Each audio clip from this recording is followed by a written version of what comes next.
महाराष्ट्र राज्य मार्ग परिवहन महामंडळाच्या प्रतिवर्षी 5,000 याप्रमाणे 5 वर्षात नवीन 25,000 लालपरी बसगाड्या घेण्याचा मानस असून प्रस्तुत प्रस्तावाला उपमुख्यमंत्री व राज्याचे अर्थमंत्री अजितदादा पवार यांनी तत्वतः मान्यता दिली असून तसा प्रस्ताव लवकरात लवकर सादर करण्यात राज्य परिवहन महामंडळाला सूचना दिल्या आहेत, अशी माहिती परिवहन मंत्री प्रताप सरनाईक यांनी माध्यमांशी बोलताना दिली। सन 2024 ते 25 च्या अर्थसंकल्पासाठी परिवहन विभागाची आढावा बैठक उपमुख्यमंत्री व अर्थमंत्री अजित पवार यांनी बोलावली होती। यावेळी राज्य परिवहन महामंडळाची सद्यस्थिती परिवहन मंत्री प्रताप सरनाईक यांनी विशद केली। सध्या एसटी महामंडळाकडे 14,300 बस आहेत, त्यापैकी 10 वर्षाहून अधिक जुन्या झालेल्या बसेस आहेत आणि त्या येत्या 3 ते 4 वर्षात सेवेतून बाद होतील। ही वस्तुस्थिती लक्षात घेता भविष्यात एसटी महामंडळास आत्मनिर्भर होण्यासाठी स्वतःच्या बस घेणे आवश्यक आहे। त्यानुसार येत्या 5 वर्षात प्रतिवर्षी 5,000 याप्रमाणे 5 वर्षात एकूण 25,000 नवीन लालपरी बसेस घेण्याची पंचवार्षिक योजना आखण्यात आली आहे,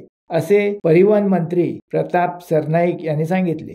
राज्य परिवहन महामंडळाची निकड लक्षात घेता तातडीने अर्थमंत्र्यांनी या योजनेस तत्वतः मान्यता दिली आहे। याबद्दल परिवहन मंत्री प्रताप सरनाईक यांनी त्यांचे आभार मानले आहेत। परिवहन मंत्री पुढे म्हणाले की येत्या 5 वर्षात म्हणजे 2029 साली या एकूण 25,000 बसेस आणि नव्याने येणाऱ्या 5,000 इलेक्ट्रिक बसेस मिळून राज्य परिवहन महामंडळाकडे तेव्हा एकूण 30,000 बसचा ताफा असणार आहे। म्हणजे भविष्यात गाव तेथे एसटी आणि मागेल त्याला बस फेरी आपण देऊ शकतो। शिवसत्ता टाइम्ससाठी देवेंद्र मोरे, मुंबई। दे धडक बेधडक वृत्त देणाऱ्या आपल्या शिवसत्ता टाइम्स न्यूज चॅनलला लाल बटन दाबून सबस्क्राईब करा आणि बेल आयकॉनला क्लिक करायला विसरू नका।